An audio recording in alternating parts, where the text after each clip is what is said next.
Welcome to Gear Talk. Talking gear. Brandon, you're back. I'm here. The long Gear Talk hiatus is over. Did you enjoy your break? I did. Thank you very much. Zach was very informative and entertaining, but I'm here to fill in. We are happy to have you back, but I'm sure there are many of our audience members who are mostly happy to see Roscoe the dog. Roscoe the dog's back.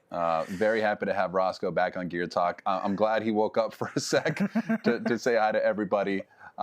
Thanks for tuning in. We've got a pretty fun and exciting show today. Sure. Brandon, who are we going to talk to? We've got two great guests today. One is named Val Gilbert from the UK.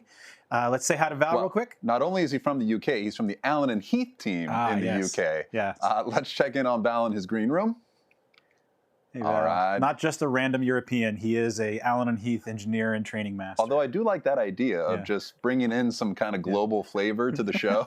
just pick someone. Do like an exchange program, kind of like what was that where you write letters to people in other parts of the world? Pen pals or something. Yeah. We also have Fred Vogler. Fred Vogler is a 5-star mix engineer, audio guru here in Southern California. How you doing out there, Fred? Hey guys, what's up? Excellent. He'll be speaking to us from Los Angeles about his experience with Aventis. And, we're very excited today. We got a lot going on. You might notice we're in a different position today because we needed a little more room up front. There's going to be a lot of moving parts of this one. Brandon, last time you were on Gear Talk, I think it was a 2-camera shoot. Yes. A lot more going on today. Gish, why don't we check out camera 1? Look at us. We're doing it. There's camera 1. Let's go back to camera 2. Okay, still doing good. Brandon, we also have a camera 3. Yep, it's not pointed at you right now, but it will be eventually. And then we've got camera 4 pointing at a mystery. Might track Roscoe. Let's see camera 4. Okay, more to come on camera 4. Yeah. And let's do camera 5, which is there's Kyle Gish. So this is for everyone who's always asking us like, how do we run Gear Talk? We're gonna do like a 2-hour podcast with Kyle at some point to explain all this stuff. Plenty of consoles coming in and out, plenty of Dante routing, lots of fun stuff. But first, let's give something away. Yes. What do we got? People love giveaways. This is the first of 2. This is a Z10i. ZI-10? Yeah. Dyslexia. Yeah, it's got all the letters and numbers you need. There we go. So we were asking people to sign up on our audiogear.com/geartalk page to enter to win the ZI-10. For the folks who did that over the last 7 days, I think there was about 50-something of you. We had Kyle Gish throw everybody's name in one of those big like bingo night raffle things and then seal the winner in an SKB case. And right now, live on the internet, Brandon, who do we got? Steve Powers. Mr. Steve Powers, congratulations. You've won a ZI-10. Steve, congrats. To everyone else who signed up, there is still a chance to win. For everybody watching the broadcast right now, we are going to give away another ZI-10 at the end of today's episode. We're going to be asking a question, and I'll give you a hint. The answer is going to be common, is going to apply to all 3, the SQ series, the Aventis, and the D-Live series. Technically, I think it applies to all 4 of the things we're going to discuss, including the AHM, being that they all use the field programmable gate array. Yes. Oh, yeah. We've been really practicing our acronyms for this episode because we got a lot going on. FPGA, XCVI, core processing across all of these products. I learned today, thank you, Kyle Gish, what XCVI means. Maybe I was the only one who didn't know. I thought it was like Roman letters. Yep, for 96. Because they all process at 96K. Smart. Smart. I've got a special place in my heart for part numbers that make sense. It makes me so much surprisingly more likely to buy your product. The Mixatron 2000 or whatever. Actually, that sounds pretty cool. That sounds like a Daft Punk album release. R.I.P. Daft Punk. Sorry. R.I.P. Daft Punk. Didn't mean to bring it down. Yeah. Let's bring it back up. News and updates. Since we had so much going on, we had to focus on awards we've won recently. Yes. I tell you, Allen and Heath has been gangbusters with awards lately. The Tech Small Format console out of the NAMM show this year was awarded to the Aventis console. Aventis. Congrats, Aventis team. Aventis, which is Avanti, which is Italian for welcome or come in. It's part of what we learned as a research on this. Yeah, we had fun figuring that one out. Also, MMR Magazine Here we go. Product of the year, Aventis. DJ line of the year, Allen and Heath. Sound reinforcement line of the year, Allen and Heath. I think they call that the hat trick. Very much so. Congratulations. There's been a tremendous amount of excitement over the new products, and a lot of folks sort of recognizing and bringing the older tier of products, not even that old, but a few years ago, the D-Live stuff, back into a new light. Very, very exciting. So congratulations on all the accolades. And speaking of a D-Live, where have you seen D-Live lately? So awards are fun, but you know what also is nice? Print media, magazine covers. Here's some fun stuff. Brandon, I've got Live Sound, the December issue. I'm looking at a D-Live. I'm looking at the January issue of a D-Live, talking about Sonofans, who is, this is Fred Vogler and his team, mixing crowd noise. But again, kudos for back-to-back covers of Live Sound magazine. That's not a normal thing. So Jeff Hawley, you're doing a great job out there, and Allen and Heath, you're doing a great job making products for Jeff Hawley to crow about. By no means the only covers per se, just the ones we happen to have here in the office coincidentally. If you want to keep track of all of the places, the fun and creative places that are using D-Live, Aventis, the Allen and Heath products, check out the Allen and Heath website on their news page. Justin, let's do a rapid scroll by all the fun stuff you guys can check out. I mean, this is only, I'd say, 60 days, 90 days worth of stuff. We're really catching our stride right now. It's an active bunch for sure. Because we got to keep it moving, Brandon, what have you archived lately? Yeah, there was a great announcement for you audiophiles out there about Prime I/O. Prime I/O is really the next generation of I/O coming from Allen and Heath. And the idea here is if you spared no expense, if you made the quality of the conversion and the quality of the audio going into it the priority, what would you come up with? And the engineers at Allen and Heath have come up with these Prime I/Os of being 8 in and 8 out. They have to load into a DX frame, and you therefore can use them on any of the S-Link ports or any of the DX ports that are on a D-Live system, so you can bring those in as auxiliary inputs. But just a really low floor noise, signal noise ratio is really good, and then the components themselves have been very, very carefully selected and I believe handcrafted. And if you're interested in checking out the Prime I/O cards, taking them for a test drive, so to speak, let us know. There are some resources here in Southern California. We can get one in your hands.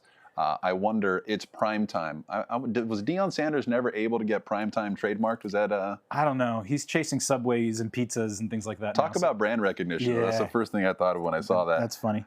Real quick, I want to talk about the AHM64.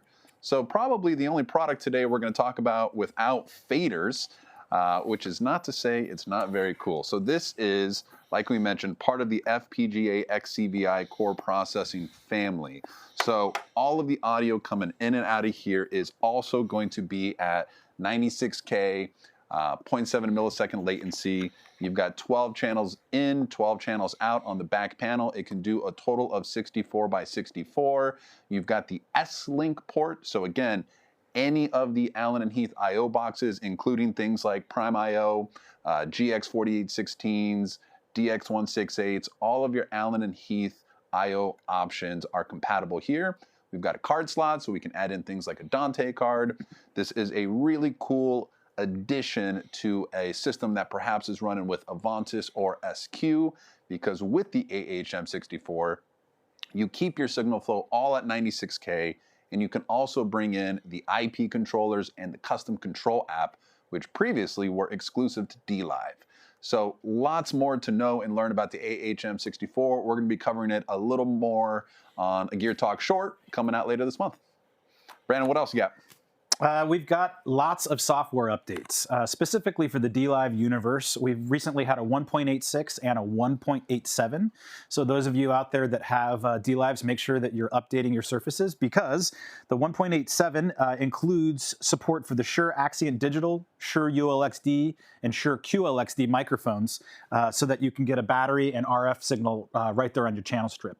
It's previously been available for ULXD, but now with AD being added in, it's really up for those top tier performers.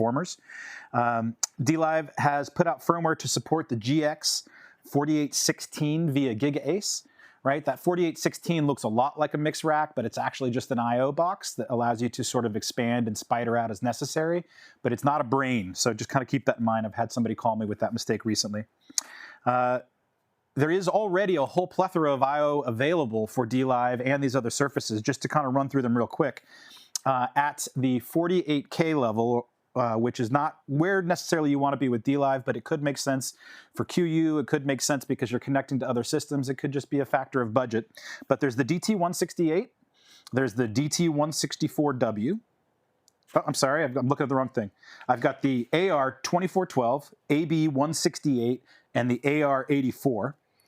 After that, we move into the DX line, which would be going into the DX output or into an S-Leak output, depending on which surface you're using. And that's the DX012. That's really common for front of house, where you just have a few things you may want to plug in and kind of work with. We've got the DX32, which is what would house those prime cards we were talking about, but it can also house MADI and AES and a whole variety of other cards that are currently available. We've got the DX Hub. So if you need to transport or send your DX information over a wider area, you actually can use the hub to kind of bob and weave and get things into their physical locations where you need them.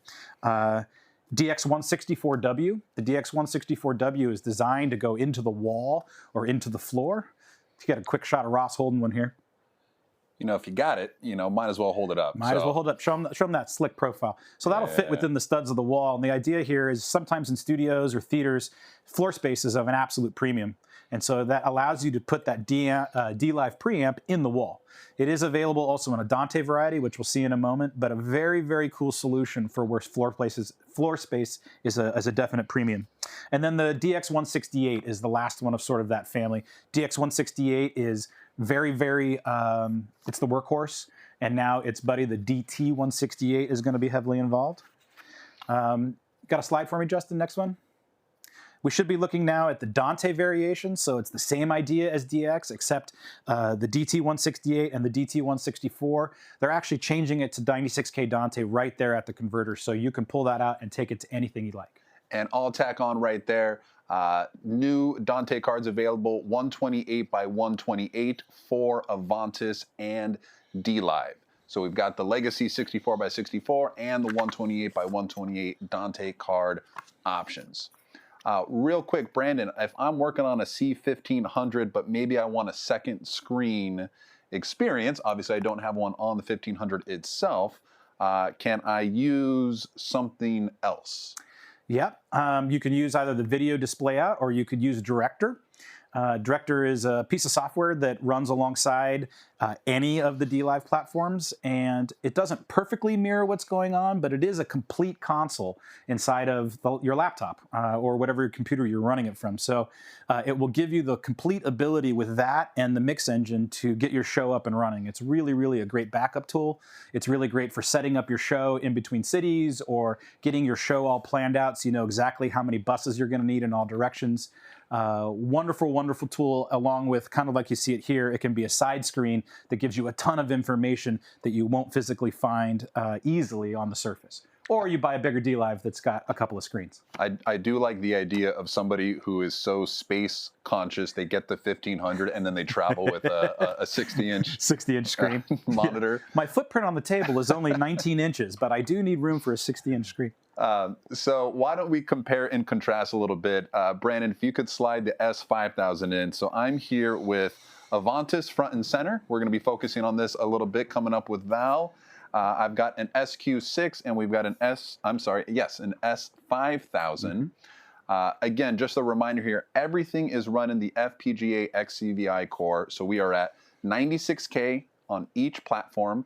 We are 0.7 millisecond in and out on everything here. 0.7 millisecond. 0.7 milliseconds. Did I say it right? Sounds like something we should remember. The metric system can throw me off a little bit. Wait, is that metrics? Uh-oh. Time is technically metric. We were talking to the British guys, you know, and we're all turned upside down. He kept saying rooting. You have a very fun demonstration on the durability of the DLive glass. Let's give Alan Geer a chance to hold his breath. Stage 3 Gorilla Glass. There we go. Let's try it on Aventis. we're not going to try it on SQ. So D-Live, very much ready for the road. Aventis as well. You do have touchscreens available on everything. We do have I/O card slots available on all three families. You get one with SQ. You've got two on Aventis, and you can have between, depending on what you choose, for a C-Class or S-Class, 2 up to 5 card slot options on D-Live. Since you mentioned it, let's go back and talk real quick about the differences between C and S-Class, because there are C and S-Class mixers and surfaces. So starting with the surfaces, if you could pop that up for me, Justin, you can see there that we've got a new C1500, the CTI 1500. The titanium version. And what it was specifically made for is guys that are doing fly dates. You need a small console that can fit in a small case and fit under the weight requirement so that you can fly with your desk everywhere. The C1500 has just barely been a pound or two over, depending how well you smile at the person at the counter at the airport. Well, this titanium variation is equally as strong, but much lighter in weight, so it will fit under. It operates exactly the same, feels exactly the same as far as the software, everything within it. It's just in a physically different chassis that will help you travel. Then the C1500, which we see here, which has been a really popular desk because of its footprint. We've also got 2500 and 3500. Now, C-Class in general is more of your installation console. It's more for churches and budget applications where you're going to have a single power supply, a single Giga Ace, and you're going to have a reduced number of card slots available to you. Let's pop the next slide. C-Class or S-Class surfaces, you're going to notice are the 3000, 5000, and the flagship is the 7000. Again, all identical, running the same software. You could unplug one of these and plug in any other surface and your show is going to be up and running. But they operate with 2 screens in the S5000 and in the S7000. We have the opportunity for a redundant power supply. We have the opportunity for redundant Giga Ace, and you get some additional card slots. On the mix rack side, again, once you're in the D-Live family, any mix rack can work with any surface. Similarly, C-Class mix racks obviously don't have the redundancy built in, whereas the S-Class will. Absolutely. And real quick, we'll take a look at the mix engines, because there are a few flavor of those. That's the CDM32. You notice single card, single Giga Ace, and single power supply. We've got a 48-channel variation and a 64-channel variation. And then in the next slide there, Justin, we should have the S-Class variation. So DM0 is the one that is we're showing with this particular console. It's got 0 I/O, and it's a very common piece that you might put in an installation rack somewhere, or you take it out to front of house where you don't have a ton of things going in and out. 32, 48, and 64 are as you expect, but of course you have that redundancy built into each rack. In DM0, of course, you still got all the DX ports, right? So you can run out, you can cascade one DX I/O box to another. Plenty of options for physical sockets with the DM0, just not on the mix rack. Use the Giga Ace card and run to one of those new 4816s. Lots of options. Okay, so we've been talking a lot about 0.7 milliseconds and 96K, the benefits of the FPGA processor. Brandon, I know you have a deep passion. Actually, you don't really even have to know Brandon that well until you discover how he feels about 96K processing. And I thought it would be fun to give Brandon a 96-second shot clock to convince the world to abandon 48K, if at all possible. Not every, but if you can, here's why you should do 96K. Brandon, are you ready? Ready. Justin, are you ready? Let's go. We'll go 3, 2, 1, go. 3, 2, 1, go. Okay. Oh yeah, we're drummers. We should be able to land this part. All right, 3, 2, 1, go. So use your ears, first of all. And if you are a careful, dutiful listener, you will hear the difference. But there's a couple of facts, a couple of reasons why this is really important. And the first one is anti-aliasing. So we, as humans, we stop our hearing at 20K, but obviously audio goes way above that. Dogs will tell you that, bats will tell you that, any scientific equipment will tell you that. Well, that audio that's happening above our audible range does mix and blend and cause phantom waveforms to come back down into the audible range of human hearing. So the more that we're able to keep that uncolliding, or the faster we're able to have a steeper slope to knock that above noise above 20K out, the better your audio and high frequency is going to be within the audible range. It stops smearing of the high end, in short. Transients. Transients are a big deal when you're doing live PA. You got to be able to capture the transient, process the transient, and be able to get it out cleanly before it squares off and causes you any trouble. 96K is giving you twice the number of samples of that transient. It's able to capture it twice as fast. Stereo image. Because your high frequency is cleaner and clearer, you're able to have a wider stereo space. When you're mixing and you're standing in front of house and you've got your PA left and right, you can actually feel it spread when you've taken the output of a D-Live at 96 versus the Yamaha that was there at 48 just before it. And then very importantly is latency, right? Latency is the name of the game in today's audio. You need to have a fast console. 0.7 milliseconds is extremely fast. Well, you might as well run the information through it as fast as we can. 96K is twice as fast as 48. So we should be keeping things moving as quickly as possible. Every millisecond counts. And that's time. You landed the plane. That was fantastic. Awesome. Thank you, Brandon. Very welcome. Because I know Val has been waiting patiently. Yes. Let's scoot D-Live aside for now. We're going to come back to D-Live, show some examples of how to work with the Surface at the end of today's episode. But let's get into it with Val Gilbert. Remember, he is on the Allen and Heath UK team, but is responsible for educating the world, really, on Aventis, D-Live, and especially for fixed installation applications. So why don't we get into it with Val? Val, if you can hear us, welcome to Gear Talk. Val, you there? Oh, we're having a little UK internet connection. Thanks very much for having me. It's a pleasure to join you guys. And now I teed you up as the Allen and Heath UK guy, but you're not actually in the UK. You're in a secret location. You don't have to give your street address if you don't want to, but you're embracing the work from home life. I am, yes, certainly. I'm actually based in the south of France, which is probably as close to California that we can get in Europe. But yeah, I'm not far away from headquarters, but just based in France. If you ever want to do a romantic comedy style like House Swap, where you come live in Orange County, We'll go France, actually, yeah. Yeah. I'm sure we can sort something out. We'll talk off camera. Val, just tell us a little bit about your role at Allen and Heath. Sure. So my job title is a technical marketing manager. What does that mean specifically?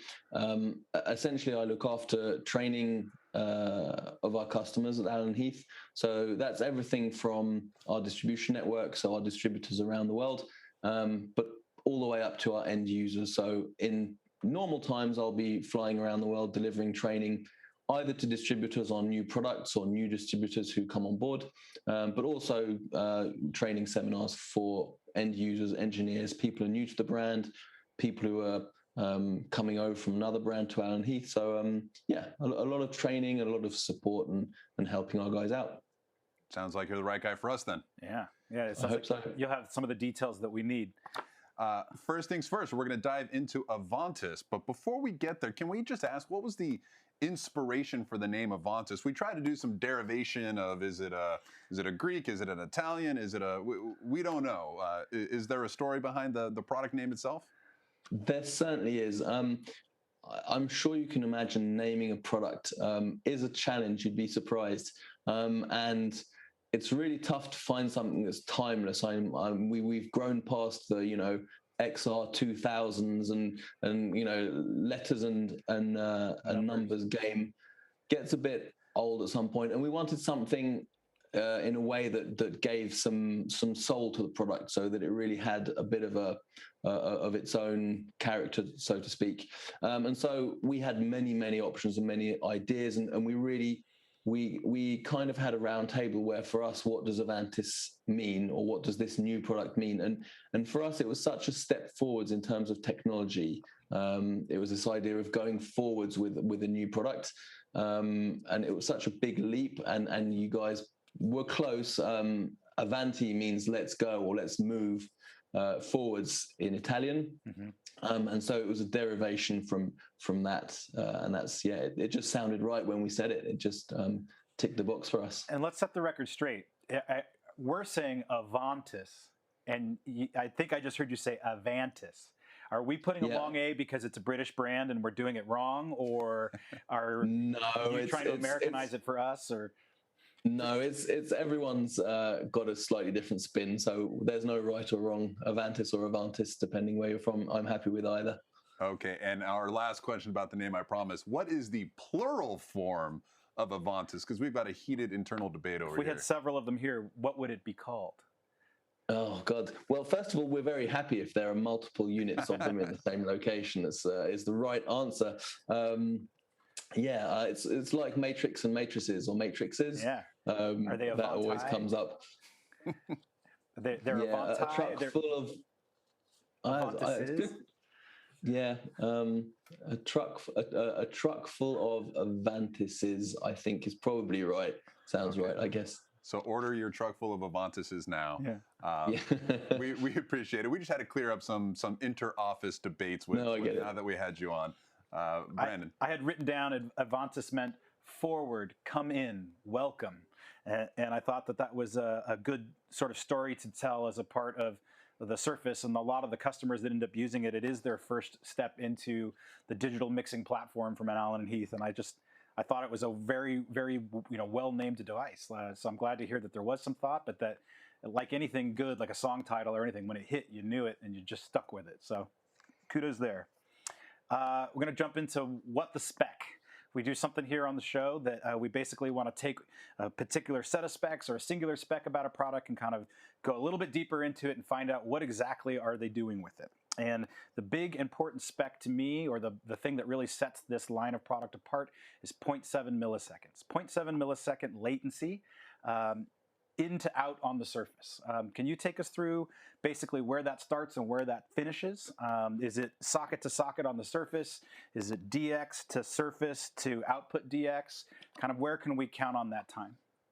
Well, all of them are correct.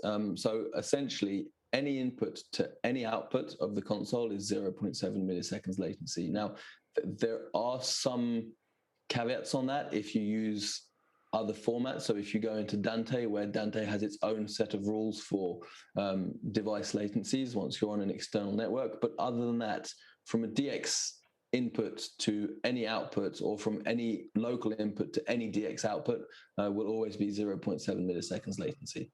And that's a great starting point, especially in comparison to a lot of the competitors that are out there right now, where we're trying to keep things between 3 and 5 milliseconds inside of folks' ears, inside of any headphone mixes that are out there, just to really keep folks in sync. They don't want to hear a flutter or anything like that. When I go and I add every effect possible and I put in every compressor and I've mixed everything in place, have I added anything to that 0.7, or it's 0.7 no matter what? That's kind of the most important point about the low latency is, again, without going into too much detail, there are some competitor products that offer low latency, but if you want to go into advanced processing like parallel compression or extra complex routing, you have to enable a mode which is high latency mode. With Aventis and any of our XCVI based mixing consoles, what's nice is the engineer doesn't have to think about it. So it's always 0.7 milliseconds, no matter what you do. You can, do complex parallel compression, complex processing, use our emulation plugins on all of the inputs, all of the outputs, and you'll never change that latency. It's fixed and it stays. And low latency is good, but only if you don't have to think about it, if you don't have to worry about it being set up the right way, which isn't the case with Aventis. Sure, and I know it's a really popular format now to maybe roll around a separate rack, and you've got to go out of your console into a rack, process your audio, back out of the rack, back into the Surface, and you've added all of this time, and you've jumbled up your phase, and you've added a couple points of failure to your front of house circuit. It seems like a real advantage to have it all baked in. I know that the effects being baked in is a big piece of that as well, that we don't have to send anything out, add time, and have effects come back later. With everything leaving and coming back at the same time, I know one of the things that we talk about is phase coherence. Really that the items are leaving and entering the console, maybe not entering, but leaving the console all at the same time. Can you elaborate a little on that? I know you've got a little picture for us to look at as well. Sure, I can. So I might share some info with you guys if I just bring that up onto my screen, get the right one. There we go. So when we talk about phase coherency, phase is time. So we're talking about time, right? So I think everyone's familiar with what a sine wave is or an audio signal.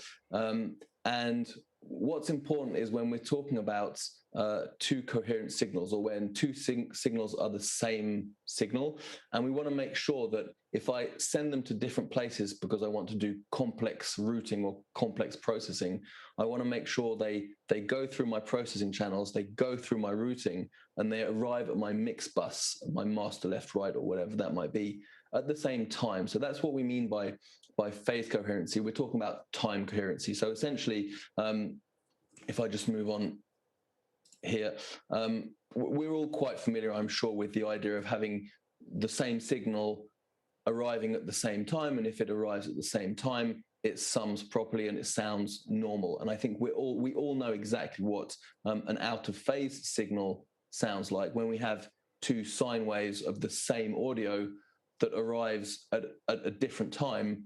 They don't sum, and that's what we call comb filtering if we're talking about loudspeakers, or signals being out of polarity or out of phase if we're talking about electronic or audio sine waves. So that's not what we want. So more than just phase coherency or time coherency, what we want is all of our signals to enter the console, do whatever processing we want to those individual signals. And an example of that might be, for example, all of my drum kit going to my left-right master bus, but also all of my drum kit going to a group where I'm going to do some extra EQ, some extra compression, maybe some advanced processing, and also send that to the main left-right bus. So I want to make sure that my drum kit that's going straight to my left-right bus and my drum kit that's going through the group and then to the left-right bus are both arriving exactly in time. And so what we call beyond phase coherency is we call it mix coherency. And this is the idea that no matter what I do to my audio, whether you can see at the top here, it's from an input directly to a main to an output socket, or an input to a group to the main, or an input to a group to a matrix, or any of these more complex routings that we might do, even like an input to a group to the main, to a matrix, to an output, they all arrive at the same time. And it does that at 0.7 milliseconds latency, and it does it without switching on a mode. So it's always there. You don't have to worry about it. You can play around with your audio however you like, and it sounds great. It stays in time. And as you mentioned, not only can we do this complex routing and stay in time, but we can also add all of these compressor emulations along the way with hardware emulations that I'm sure you'll touch on in a moment. And it all stays perfectly in time. So all of my signal, if I'm going in straight to out, or in through a compressor emulation to a group with another emulation to a main bus with another emulation, I can stack all of the things up, and it still stays not only perfectly time aligned, but it also stays in the 0.7 milliseconds latency, which is,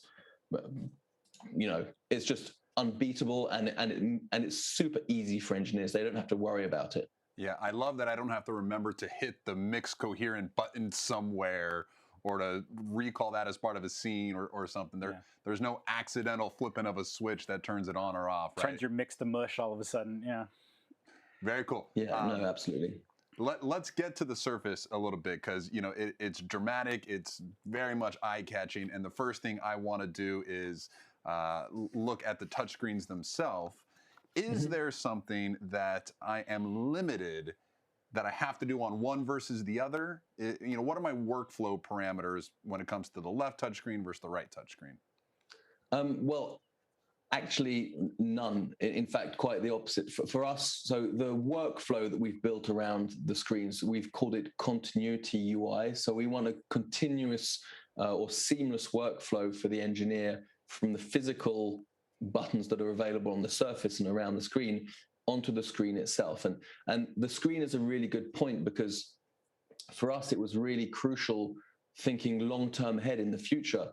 When you put a physical rotary or a physical button on a mixing console, and you write something next to it, the function of that button is fixed forever. You can't change it in the future. If we do a firmware update, it's not going to change what's printed on the surface of the console, right? The more functions we take to the screen, the more flexible it can be in the future, and the more features and functionalities we can add and customize for each user moving forwards over time. So it's really exciting, and we've had many ideas from lots of engineers of what they'd like to see, and so there will be more exciting features in terms of how you can customize the workflow in the future. So that's exciting. And then to answer your question more directly, they're absolutely the same left screen to right screen, but you can also break them down almost into two separate workflows. So you can either have, and that's a mode you can set up, a single select. So whether you select on the left screen or the right screen, you only have one channel selected. Or you can have dual select. So you can have a channel selected on the left screen and a channel selected on the right screen at the same time. And that's exciting or interesting because it means that you might have your inputs on the left screen, so you can select your vocal and change the EQ on your vocal channel, but at the same time you can display an output, so you might have a graphic EQ on an aux end on the right-hand screen, and you can select that aux and make modifications to that at the same time. And so whether that's one engineer managing inputs and outputs kind of at the same time, or we could even imagine two engineers, one kind of paying a bit more attention to monitors and one a little bit more to what's happening front of house. There's scope for a lot of flexibility. Awesome. And maybe I'm a little scarred because I got little kids at home, and I see a big pane of glass and I wonder how quickly is that thing going to break? What are we talking about in terms of durability of the glass itself? Brandon's very fond of doing a stress test in these demos. In the D-Live world, I love to go up and just, pound on the thing and go stage 3 Gorilla Glass. Is this the same glass, or am I just getting lucky each time? It always reminds me, there was a famous TV shopping video going around of a guy saying, look, this is really hard, super hard glass, and he taps the screen and it splits in two live on TV.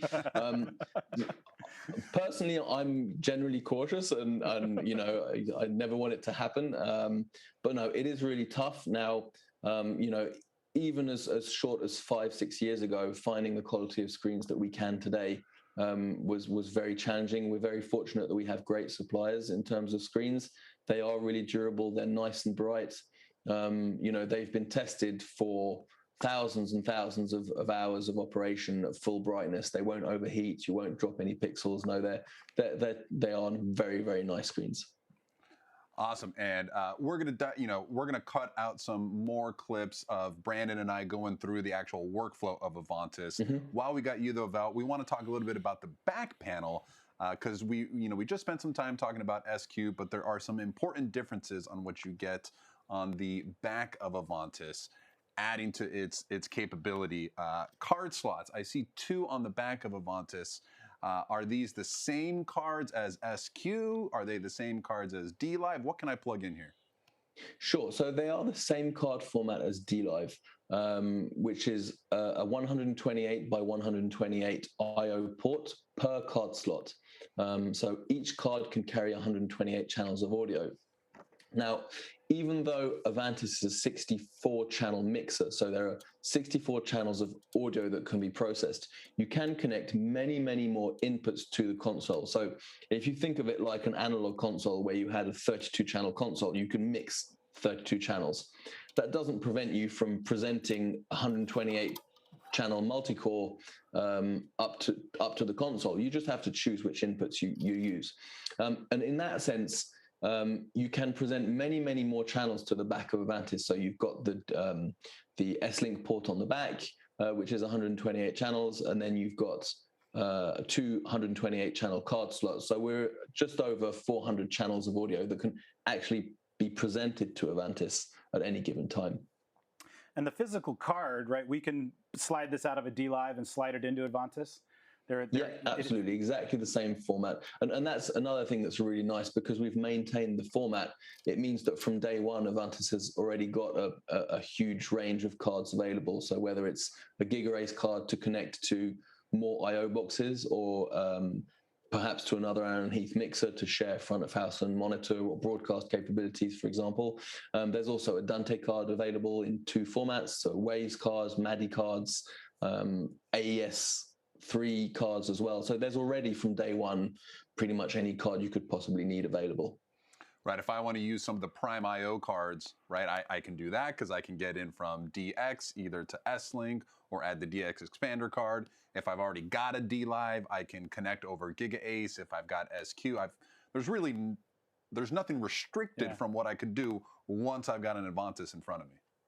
No, absolutely not. And again, there's a really nice feature when we're talking about, high channel counts and stuff like that and distributing audio is the tie lines function that I'm sure you guys will mention.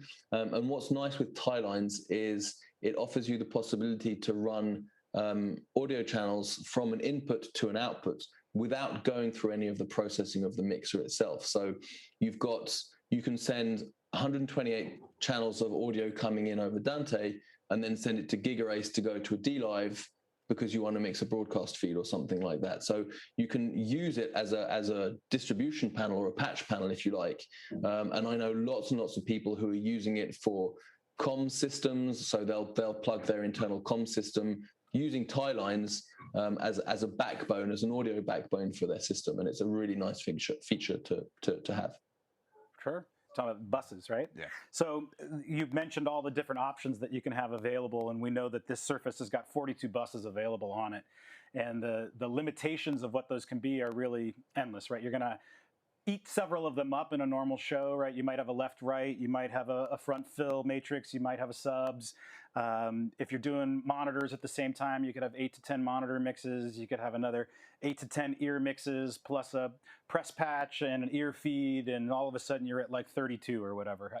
The expansion of being able to take more of these out into other surfaces allows you to, better said, we get to 42 and now you need to split to another console, right? We need to break up the services of what each engineer is trying to do. Engineer A is going to be doing front of house. They've got a handful of buses that they're using for their uses, whether it's mains and delays and all that stuff that you would have up front. And if you start to get close to that edge, we're now tipping into a secondary console and a secondary set of buses for broadcast or monitoring, things like that. Sure, absolutely.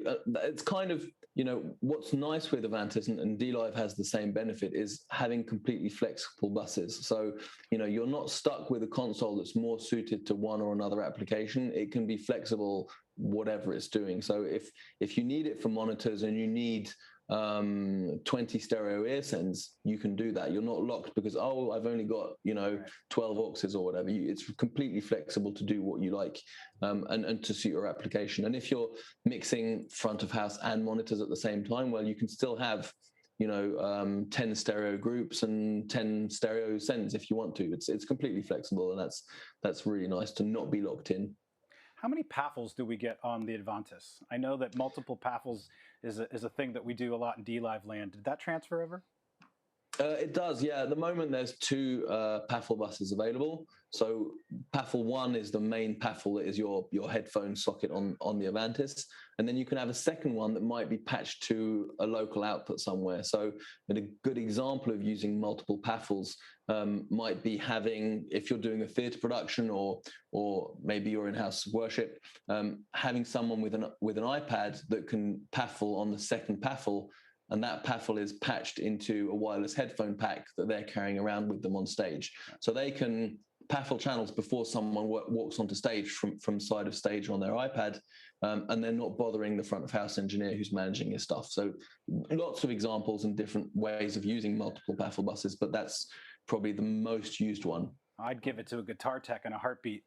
I hate having to bring up a guitar tech. Does it work? Is it in tune? It's the guitar. I don't know. You're exactly. talking to a couple of drummers, so if we want to start griping about guitar players, we can definitely do that. We want to be sensitive to your time, let you get back to your day, but just some general FAQ.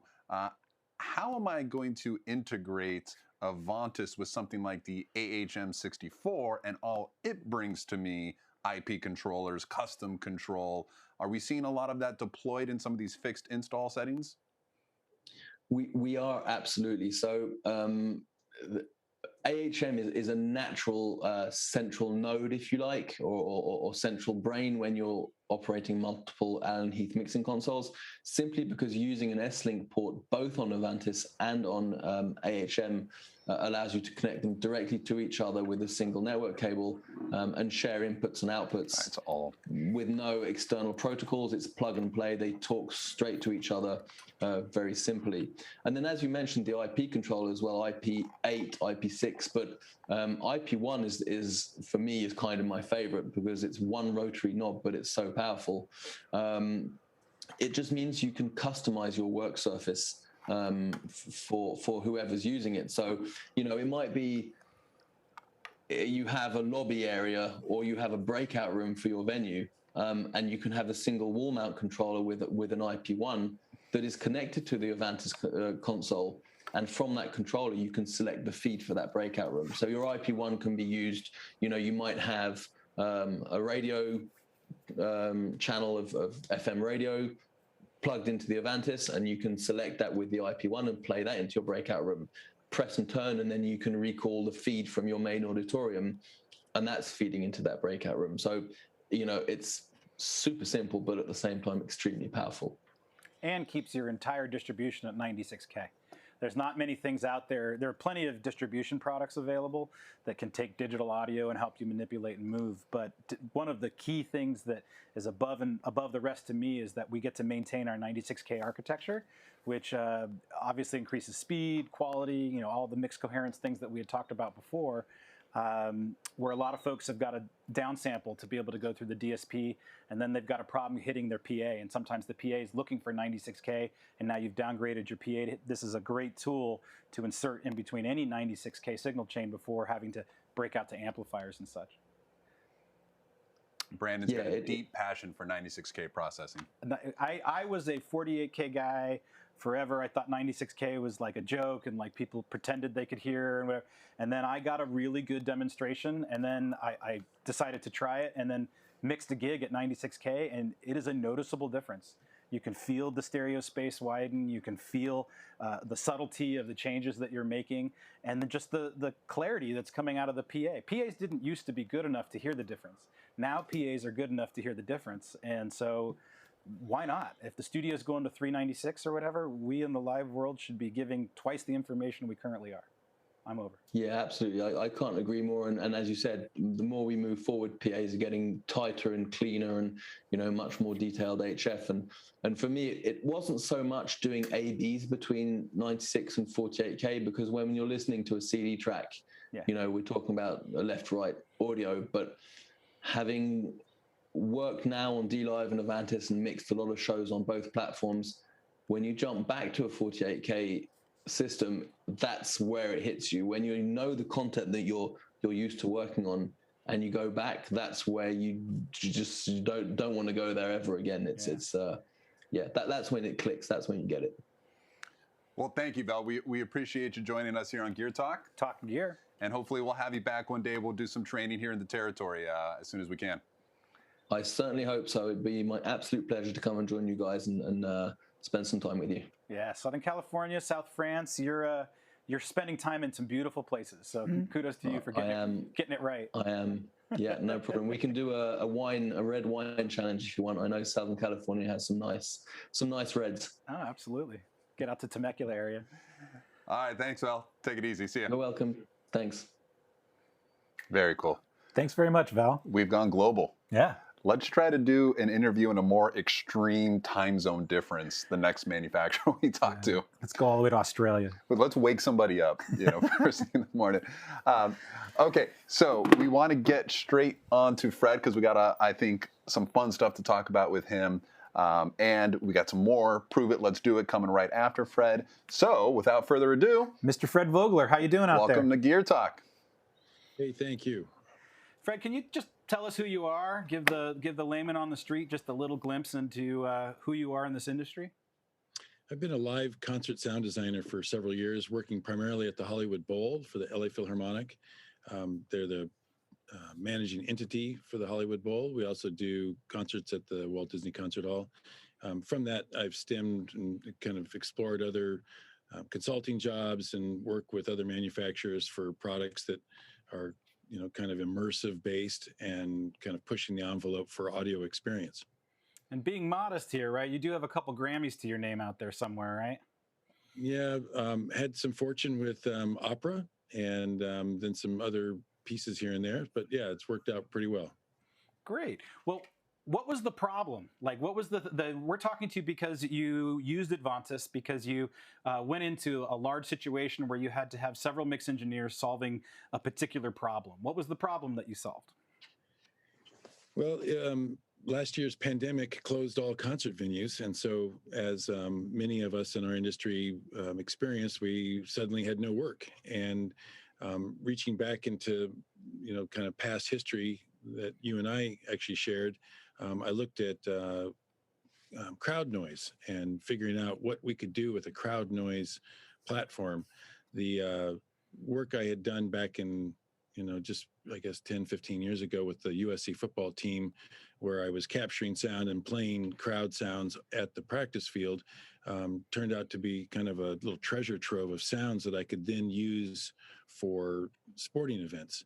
And we did some demonstrations at Dodger Stadium, did some stuff at Phoenix for the Diamondbacks, and ended up at Fox Sports. Fox Sports is an innovator and real forward-thinking, technology-driven sports network.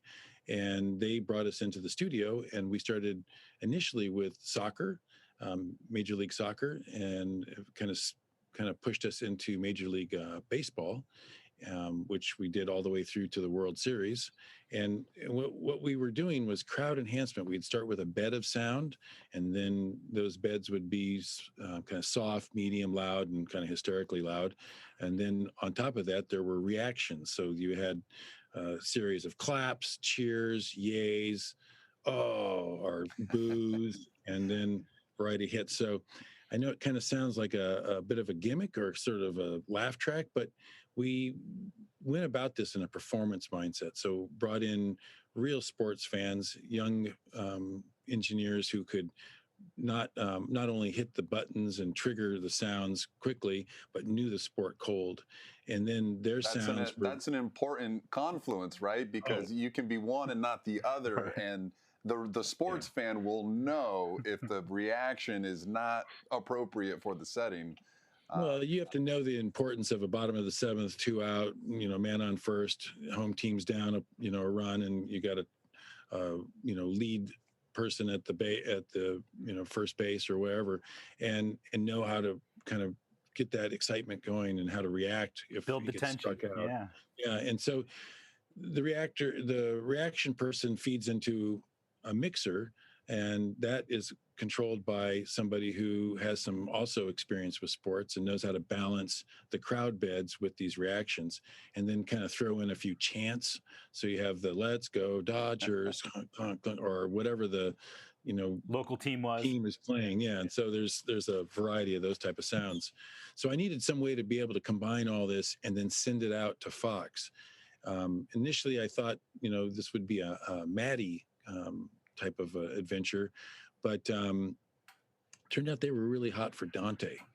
And interestingly, as this was all coming down, I think, Brandon, you had reached out on a separate note and said, hey, we have this new console out. You should really check it out. And I had been familiar with D-Live, and I'd been familiar with the SQ series, having used them in and around some of the venues.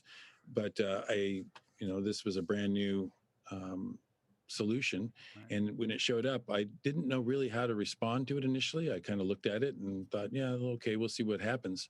And eventually plugged it in, and lo and behold, not only was this board capable of all this, kind of interaction and the Dante and everything, but it solved the problem perfectly. Nice. So I was pretty turned on to how easy it was and how simple and clean the sound and the facility of it, the function of it. So you were able to take a bunch of engineers that hadn't previously used Aventis, and you're able to sit them down, give them a basic tutorial, and they were up and mixing that night? Without question. We were doing games, immediately. And as Aventis became more available, because I had your demo. In fact, when you gave me the demo and I kind of got into it, I was like, well, he's not getting this back till I get a production model.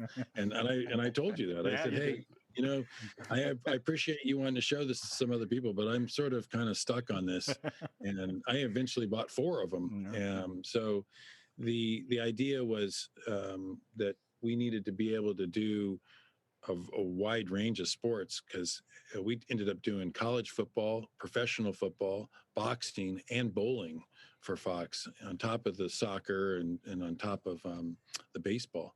So it's been a fun ride, and something that everybody who's operated it, even the non-engineer types that, some of my trigger pad cats didn't come from the professional audio. They came from, actually some of them graduated college last year, and just, crazy for sports, and their reaction and understanding of the game, far excels my understanding. But nonetheless, they've even been playing with the console and learning it. And these aren't, your typical person who went through some kind of trade school or learned some kind of mixing. So they've even adopted pretty well, or adapted pretty well to it. That's great. Sounds user friendly. It's a fascinating way to come about this completely unique problem. We've heard about, coaches trying to pipe in the crowd noise to make practice feel like the game, but then to actually turn that on its head and make the game, basically build the background track to a game from scratch. I'm wildly curious what all of the file naming structure is, because there's so many details you could get into, but we won't quiz you on those. We likened it a little bit to scoring sports, like if you were scoring a movie with music, this is scoring the game with crowd reactions and beds and stuff like that. And it really, I think, helps the viewer, we'd like to do it in stadium and do it for the players, quite frankly. Sure. And that's been met with some resistance. It's just a cost and a logistics. They don't want extra, people around with COVID and all this stuff. So, but Fox has been very open and embraced us well, and it's a great tool. I think the Aventis is a really wonderful tool. Great. And the name of the company is Sonofans? Sonofans. Yeah. Yep. And it's right in the title. My daughter and her friend came up with it, so I have to credit them. And they like to kid us at no fans, Sonofans. And anyway, it's a funny thing. It works out, and it's easy, to remember, actually. Sure. That is fantastic. I've got a fondness for like names that come together like that. We just talked to Alan and Heath about how they came up with the name for Aventis. Yes. We've got a whole lane on Geer Talk now about namings. Aventis is welcome, come in Italian, and so they're inviting you to this console. Yeah. Well, I plan to use it in an upcoming production for LA Opera, in fact. Excellent. And my intention is to take it to the next, level of kind of concern for fidelity and functionality, because we have to do some orchestral and then some choral and then lay the soloist down in separate sessions. And I'm looking forward to it. The footprint of it makes it easy to move around. It's not a giant console, and so it fits in a lot of places, and we can backseat of your car, literally in the backseat of your car. Yeah, cool. It is cool. We might have to invite you back on. Maybe we'll talk about some D-Live stuff or your experience with Aventis. But we appreciate it, Fred. Thank you for your time. Hey, thanks, guys. Anytime. Have a great day, Fred. Take care. You too. See ya. Bye-bye. Awesome. Pretty good. Thanks so much, Fred. I never thought that was the kind of application we'd be talking about, but it's a new day. Yeah, COVID's changed everything. So we've got these highly qualified touring engineers mixing highly complicated crowd sounds, all via Aventis. One thing we didn't cover with Val and Fred, let's touch on real quick, is what you can get for processing for effects on Aventis. We've got the D-Pack installed on our Aventis. Justin, let's show them what you get with the D-Pack. I think probably the headline there, among many cool things, is the Dyne 8. This is something that came from the D-Live world. You get, when you're in D-Live, 64 instances of the Dyne 8. When you install the D-Pack on Aventis, you get 16. 16. Thank you. We're doing pretty good on numbers and acronyms and all that stuff. All right, so we're just going to show, let's do our top-down view. This is the Aventis. Let's see if upside down I can get us to the Dyne 8. And to prove that it is the same thing on D-Live, let's see, we rehearsed this. Here we go. Let's slide in the S5000. It's almost like we know what we're doing. Okay, so let's get straight into, because we're running a little long today. We've got so much fun stuff to talk about. Don't forget, giveaway coming in just about 10 minutes, the ZI-10. But first, let's do a little bit of Prove It. Let's prove it. Let's do it. This we have set up as though, Brandon, you were taking over, right? The engineer last night got fired. Ugh. You've got a few hours, right, to get yourself up and running on the D-Live. You, for example, would have never seen the fader layout, channel processing, any of those things, but they did record the show last night, and you've got the multi-track, and you've got a laptop, and you've got a Dante card. So what are you going to do? We are going to use a good feature called Virtual Sound Check. Thankfully, the previous engineer was wise enough to use D-Live, and he made a good choice there, though probably made a few mistakes the night before, which is why I'll be taking over. But first thing we're going to do is go into the I/O tab here. Thank you, Justin, for flashing up Brandon. If you want to hire Brandon, you've got to look for Brandoper Chuck if you need his services. You're going to go ahead and select Virtual Sound Card, which we have pre-patched to the Dante port that's in the back of the Surface. You can start to see some flickering and some things going on here that are showing us that we're getting audio. I'm going to just confirm that real quick by opening up my main bus, see if we hear something. Interesting. I don't hear anything. Do you guys hear anything? All right. Well, we're going to keep moving along. Obviously, this gentleman was a little confused. He must have been a guitar player. He put guitar 1 as his first track. I personally want to go ahead and reorder this around so that I am more used to what the layout's going to be.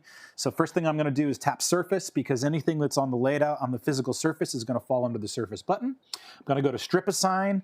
I'm going to go to Bank 1, which is this first chunk over here. And the first thing I'm going to do is just clear it out. So I'm not sure if you can see this there in the director, which we're following with.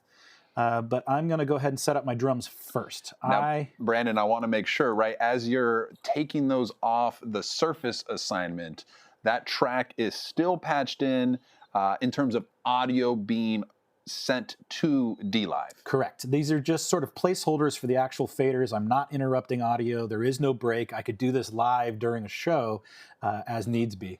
So let me bring my toms down, and then I've got an... And as we can see, any input channel, any output, any DCA, basically anything can be assigned to any position. So we've got 3 banks of faders on the S5000. We've got 6 layers within each bank. You can duplicate. You can have things spread across whatever makes sense to you, left-handed, right-handed, you know, whatever works. Also, this is recallable by scenes. So if you want to change your layout assignment throughout the gig, or you've got one person operating the 9 a.m. church service, somebody else at 11:30, somebody else at 5 p.m., lots of different ways you can make D-Live work for you. Yep. And again, right there, I just that quick have reordered the I/O as to where I want to see it. All of the things that were baked into each one of those have moved with it. So now that I know where the kick drum is, I would select the kick drum. And real quick, just to show you something that's unique to the Allen and Heath family here is the histogram. The histogram, as a drummer, lots of people are going to try to put a gate or a compressor on the kick drum to kind of get it dynamically under control. But as a drummer, when I hear it in my wedge or I hear it in my ears, it becomes very, very distracting, frankly, to not hear what my foot is supposed to be doing as accurately in my ear. So one of the tricks they've put in the basket here is the ability to have a histogram. And of course, we're right in between tracks where there is no kick drum happening. So I'm going to select this guitar. Yep, still nothing. All right, well, what the histogram would show us if we were at the right point in the track. Let's see here. Grab the threshold, he says, bring it down. Here's some hi-hat we can look at.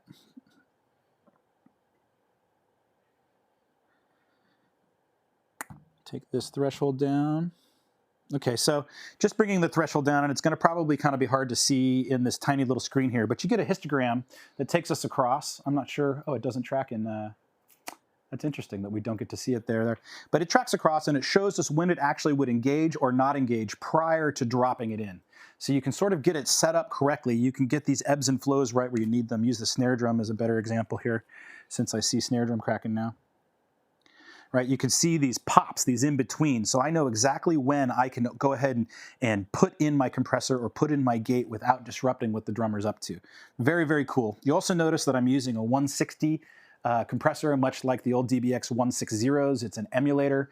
The console is full of effects and emulations that you can use for all variety of needs. The key there is that it does not affect the 0.7 millisecond latency. So the time in to time out includes going through all of these effects and all of these outboard effects that you would otherwise be going out of, inserting and bringing back in, either through a digital waves card or through analog I/O. Either way, you're adding time. This is a fixed in to out, coming out phase coherent, positives with positives, negatives with negatives. It's a really, really, I don't know, optimal way to function, in my opinion. And one thing we want to watch out for, though, is if you are changing the bus assignments. So we are using that FPGA processor, field programmable gate array. If I do want to change the number of effects or aux buses, whatever I'm doing with my 64 available buses on DLive, if I make a change, that's okay. It is going to interrupt audio while it basically rewrites the scene to the processor. So that's one of those things you definitely want to be careful about if you're making that decision while the gig is going on. And we get the question all the time, well, where's the input section and where's the output section and where's the effects section? And the answer is yes. Because you can set as many of the buses up as you want at any location, everything is identical, making it an extremely flexible surface. Front of house is not going to need a lot of monitor sends. They're not going to be doing a lot of aux work. They're going to need more matrix, and a guy on stage is going to need a ton of stereo auxes if he's going to be dealing with ears. So you just configure them as they're needed and press go. There is a ton of resources on the Allen and Heath UK YouTube page. We're going to be basically here in the studio filming some stuff for the rest of the day as well. So lots more coming. If you have some specific things you've always been curious about, can it do this? What's the best way to do that? Please enter it in the chat. We'll be trying to address the needs of the market out there. And anything we don't know, there's an excellent gentleman out there named Michael Bangs, who's here as a resource for Allen and Heath in the United States, and specifically to us in Southern California. He knows everything about this particular system. So anything that we can't address, we will get you a firm answer. Uh-oh, looks like second giveaway time. All right, let's do a giveaway. We've got another. This particular one is Steve Powers' ZI-10, but we do have another one brand new in the box. This one was brand new until we took it out just for today. We want to ask a question, and that is, with the FPGA XCVI core, what is the latency in and out on SQ, all of these products, Aventis, DLive? So we talked a lot about 96K. What else is common between those three platforms, and what is the benefit of FPGA XCVI core processing? Right. What's the key number there? So enter your guess into the chat window now. Let's see. We've got a winner. It's coming in from the production team. Jim Call. Sorry, couldn't understand the production guys. Got a lot of masks on. Yeah. Jim Call, congratulations. Thanks for submitting your answer. It's correct. 0.7 milliseconds is the answer. It is definitely one of the key things that sets the Allen and Heath digital mixing platforms from its competitors. I can't help but want to make like call-based puns, like will call, various things. You can pick up your console at will call. Well, we're already running late, so we'll skip that part. We want to say thank you to Val. Thank you very much. We want to say thank you to Fred. Thank you, Fred. Thanks to the production team, Kyle Gish, Justin Geer. Yes, working very hard. 5-camera shot, not easy to keep track of everything. Yeah, I think we did okay. Yeah. We, as the talent, remembered for the most part. Naturals. For anybody making jokes about us referring to ourselves as the talent in the chat window. It says right here, it says I'm talent. Understand. This was stage tech attire for those that were wondering. Yeah, right? we tried to stay in theme. We're going to be back in 4 weeks. First Thursday of the month is the Gear Talk schedule, barring any unforeseen delays. But we're going to be back on April 1st. That's not an April Fool's joke, though. I'm sure there'll be plenty that episode. Clearcom. Talking about our good friend Chris Koch from Clearcom on April 1st. And I think that's it. Yeah, thank you guys all very much for tuning in. If you have any questions, the chat will stay open for a little while, or reach out to us here at Audio Gear, and we'll help you any way we can. Thank you very much. Thanks, everybody.